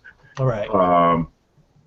As far as anybody else on there right now, everybody on there is good, man. Everybody is good, and they've got their claim to fame, and they're good at what they do. But again, for me, I follow my gut and I follow my instinct, and that's the person that it told me to pick. Yeah, yeah. And it was getting, like I said, partially because of his broad depth of work, but primarily because of his personality and the person that he is, man. Same thing like with you and Dave Hampton and Dave Pensado. Guys like you, man, that are cool, you're open, you share, you have a good sense of humor, you know what I'm saying? All that stuff is important. Again, like when people talk about the studio environment, those are the type of people that you want to be around. People that if you got to be in a room with somebody for a long time, man, you want it to be somebody that's you cool, that you can relate to, you can have a good time, and at the time flies by because you're having fun. Yeah, that's what's up. Yeah, some people take it or themselves way too seriously. Yeah, so yeah, right now, man, I would have to see who else they come up with, and it's not because none of the other people are. The other people are all good at the top of the game. For me, it's personality and energy, man. So. Yeah, exactly. That right fit, you know. Hey, man, Vladi wanted to ask you a question real quick. So, Vladi, why don't you slip in? Thanks a lot, Khaliq. Mr. Freeman, it's truly a pleasure to meet you finally and live and to talk to you, man. Before I ask my question, I just wanted to say that I don't know about the rest of you guys, but I think that Mr. Freeman is probably one of the nicest people in the group. Absolutely. What I've seen. No doubt about that. Every time it doesn't, every time there's a conversation going on, he always responds to comments. He's always, you truly are spectacular, man. It's just by reading these things, it makes me smile. So now that I get to talk to you in person, it is even it's even better. But yeah, quick question for you. Do you, now that you went through the seminar, is there something that you think you've been doing wrong up till now? Now that you've seen all of these things and you've taken in all this information? I'll say this, man. I've learned something that'll make me change my approach, and that is, one, the feel of the song has got to be the main thing, the way that it feels. You know what I'm saying? Let me tell you a quick story, man. This is something that really inspired me, man. when I talk about the feel of a song or the feel of a record, it was this guy, right? Now, this guy, he was driving a high-low, right? He had a high-low with a thing full of parts on it, right? He's driving the high-low. He's got his little boom box on the back of his high-low, right? He's driving along, driving along, driving along. Michael Jackson comes on, right? I can't remember. I can't remember if it was "Rock with You" or something by Michael Jackson came on. This guy stops his high-low right in the middle of the street, gets off his high-low, gets down, and starts dancing in the middle of the street. You know what I'm saying? That's what I'm talking about when I'm talking about putting that magic and that feel into the recording. Yeah. You know what I'm saying? That all of that, whatever it was that took to make him feel that certain way is in that music. You know what I mean? So, and back to your question in regards to if anything I felt I was doing wrong or I would do different now, is my focus first is on the way that the record feels. Absolutely. If I got a choice between does it sound better or does it feel better, then the choice is going to be to make it feel better. Yep. And you know what's interesting too? Michael Jackson stuff is a great example because it really highlights that this is the best-selling record in the history of music, period. But it's from an engineer who did not believe in using compression to squash everything out and to get the quality of the sound. He got it at the source and everything. And also, they went through a whole process because ultimately it was about the feel. Michael was the ultimate feel person. So when they did the first version of Thriller and turned it into mastering and then it came back, he literally cried because it wasn't right. It didn't feel right to him. It wasn't what he imagined it should have been. So they went back to the drawing board and fixed up what they had to do and then sent it back and got it right so that it felt right before anything else. It wasn't about all the technical stuff and all that. It didn't have that feel in his bones kind of thing that he knew it should do so much that it broke his heart that it wasn't like he knew it should have been, And so then they go back to the drawing board. It's like, no, wait, we got to get this right, And Bruce even said it, and people like that. It's like they could tell that something wasn't quite there. But you're getting heat from the record label and getting all these other outside influences. But it's always about what does it end up feeling like. It's more important. That trumps everything. And as long as we remind ourselves that's what it's about, then that's, you always get the best results there. Forget about all the tricks and all the little things that can take you off into shiny object land. Make it feel right. And sometimes it can feel right with everything being stripped down. Exactly. Yeah. That's a great story, man. Great story for sure. My man jumped off of his thing, started dancing in the middle of the street. Kids still do that when they hear Michael Jackson coming on. My granddaughter, who is 4 years old, still does that. Something about this man who's been gone now just reaches through the decades. Yeah, man. And that's what I say about the spirituality or that comes through a person and in the studio environment, man. That's some essence of that person embodied in that music, you know what I'm saying, or in that particular recording, man. Because to take a song, for example, and to make somebody be able to cry, or to make somebody feel happy, or to make somebody want to stop what they're doing and dance, or to make somebody that's feeling bad feel better, just from hearing it. That's a powerful thing. That's a real powerful thing, man. Absolutely, man. Definitely. Cool.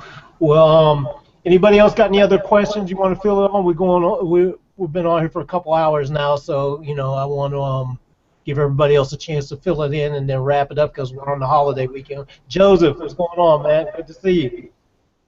Hey, good to see you guys too, man. Mr. Freeman, I have a quick one for you. You mentioned that, when you're in charge of mixing a song, you get all the editing and stuff out of the way, first. I do the same thing. I wondered if you ever went into a stage where you, I don't want to call it messing around, but experimenting. You know, I'll take, for example, I'm doing a mix right now, and it's kind of a jazz thing, and it kind of got me stumped a little bit, so I just decided to do a save as and call it, you know, experiment, and I started trying things that I generally wouldn't allow myself the time to try, just to see if I could come up with something that I could get this song to feel the way I wanted it to feel. And I just wondered if you ever done anything like that, or if you ever have those kind of thoughts. Okay, when you say experiment to see if you can get it to feel the way that you want it to feel. Yeah, like an experimental stage where you'd reach for things that you generally wouldn't, you know, you don't have the first inclination. In other words, I have a favorite EQ. When I, you know, before cutting, I have a favorite EQ that I want to boost with.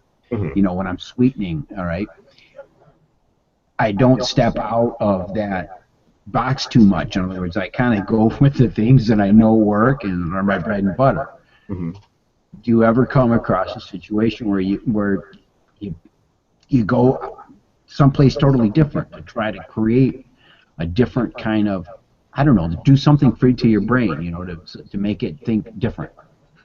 I don't really know how to express that, I guess. I call it experimental stage. No, I think I get where you're going with it. That kind of depends on the artist, on what they want done and how they want their particular their record to sound. Now, if they say, hey, I want you to take it to the limit or do something different with it, then yeah, I might do it then. But other than that, I'm trying to stay within the boundaries of what their artistic vision is. Yeah, so yeah, because I'm not really composing anything. I'm just strictly mixing and doing the editing and that type of thing. All right, I follow you there. Yeah, but if I'm listening to the music, and then again, this goes to where, which I know might be cliche, the song will tell you what it needs, or the song will tell you how it needs to be mixed. If I'm listening to certain things, and then if they give me the freedom to do it, if I listen to a certain thing or instrument, and it says, okay, it feels like this needs to do this, then that's something I'll try. If I'm listening to something else and it feels like, okay, well maybe it needs to be in the back and then progressively, slowly get closer and closer and closer and closer and closer and closer up towards your face, then that's what I'll do. If I have the ability to do so, or I'm allowed to do so by the artist, but mainly I'm following what they want done. Right, I follow you there. Yeah, yeah, yeah, I understand. You know, almost all the time I'm constrained by someone else's vision that I'm trying to make happen. This particular song, it's technically, it went together fast technically. Everything sounds good, but it just, I don't know if it's just a crappy song and it just isn't going to feel good or what, but it just doesn't, it's not working for me right now, that's all. Can I jump in for a hot second on that and say, absolutely. I know exactly what you're feeling, Joseph, and trust your intuition. Your intuition is telling you that you've got something more in here, you know, because especially like you said, it was jazz, and it is so funny because this is a lesson, and Dave can even chime in when he wants to on this. Herbie Hancock used to always push us, even though he's doing jazz. He doesn't want you to get comfortable in doing the easy thing that just works, you know. You can easily make any jazz thing sound good by doing the proper EQ and keep sitting the thing in the traditional spaces and all that. But sometimes it just needs a little bit more, and you don't know what it is, but part of that thing that is jazz, and you're another instrumentalist in that. Even though you might be mixing it or whatever, your thing is part of that process. So you've got to do jazz on it. There's more in there, and because it keeps bugging you, that's telling you that it's time for you to do your improv with this thing, you know. And Dave, why don't you chime in on that as well? Yeah, part of the thing in the especially in the jazz realm is as Wayne Shorter would say, you can't rehearse the unexpected, right? Yeah. So improvisation and all those things that happen are off the cuff. And sometimes you have to play the music and listen to it and let your work with the song, learn the songs where they're going well enough to take it in the direction, because as the person mixing it, you're the person who's interpreting what's going on, you know. And so that interaction and your decision of what levels to make things is just as important in the improvisational structure of that song as when they play it, because you're seeing what parts they're going to emphasize, what parts they're going to lay back on, you know. And it's all part of you know, this. You could call it the easy thing to say, yeah, do what feels good, but the other part is, you know, inside of that role, know what the importance of it. In the jazz idiom, you know, improvisation is everything. And then when everybody is in that moment, they're trying to extend that moment. When they're exchanging things, they're passing the moment back and forth between them, the solo, and to do it. So you're listening to transition, you're listening to, or if you're looking at, in the case of live mixing, whatever, you're looking at when they're communicating nonverbal cues, musical cues to openings in the song, so that the next guy can jump in, or, you know, somebody's responding to what had just happened. Those things you need to all be sensitive of, and so when they're being in the improvisation, you as a mixing person have to go there too when you're mixing something down that's, let's say, a recapture of that moment, or you're trying to do a studio album and you're trying to make a song really have presence when it's being mixed. You have to put your head into that improvisational conversation. You know what I mean? And so that head isn't a strategic thing. Well, let's see the last 10 things I learned on, look it up on the mix thing on the internet. That's not coming in your mind. You should just be listening to what's happening. And if anything, I would listen and just have the fingers on the faders and do visual compression, or, you know, whatever you feel is right. Make those adjustments, and you'll find you'll have a sensitivity to those sections of the song. If you understand what I'm saying? Yeah, I Hey, hear Joe, what you're saying, man. I feel you. And Joseph, real quick, so how are you mixing this song? Are you mixing it through a console, or are you doing it in the box? It's both.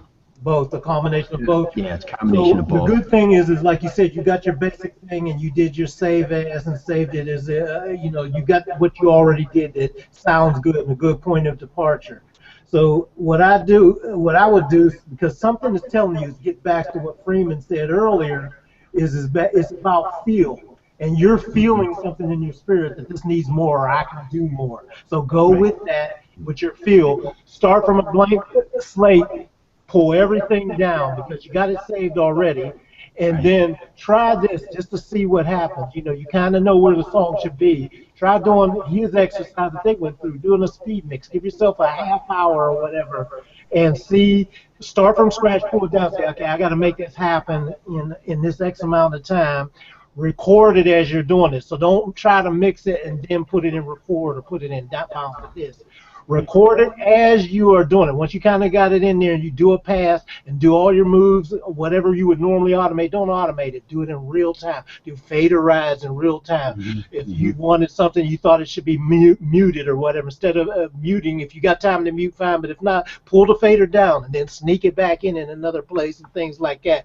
You'll be surprised, because and I say record it in real time then. You're not doing it to be the final thing, but what it may do is inspire you in a whole different way, because when you go back and listen to what you did and what your intuition told you to do, your intuition might have told you, because you kind of know, I should grab this one part that I've been hearing all this time and I left it static, but my intuition told me to grab it, nudge it on this one note, and then pull it back.